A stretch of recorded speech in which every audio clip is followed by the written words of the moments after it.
Eccoci mister, un 2-0 che dice tutto, cosa dice lei invece?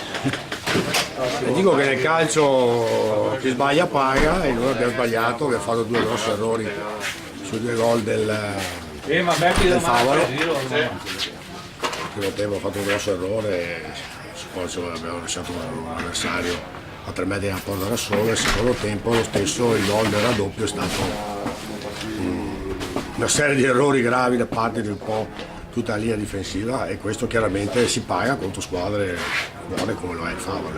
Sì, due ingenuità, però il primo gol essendo appunto avvenuto nei primi minuti c'era tutto il tempo per riordinare le idee, il gioco e cercare di fare la partita. Forse non c'era qualcosa che non andava? No, sì, sicuramente non abbiamo fatto una grande gara, poi nel primo tempo secondo me non abbiamo fatto male, siamo andati vicini anche al pareggio, teniamo conto che la giornata era un po' particolare, col vento, il terreno un po' particolare, e ci ha un po' penalizzato tutte e due le squadre, peraltro, non solo noi. È chiaro che in queste partite fare gol è importante perché ti puoi difendere, puoi giocare palla davanti, puoi spezzare il gioco dell'avversario, questo è quello che ha potuto fare molto bene il Favaro, ma l'ha fatto per una nostra ingenuità, diciamo, dell'inizio gara.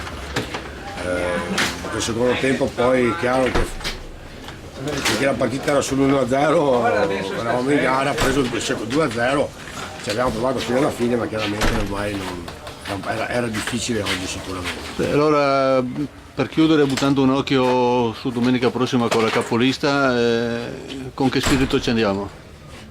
No, ma noi dobbiamo dobbiamo essere preoccupati sempre quando c'è una sconfitta, bisogna sempre preoccuparsi perché vuol dire che qualcosa non è andato, e oggi la partita il Favaro ha meritato di vincerla secondo me più per i nostri errori, oltre che chiaramente per le loro qualità.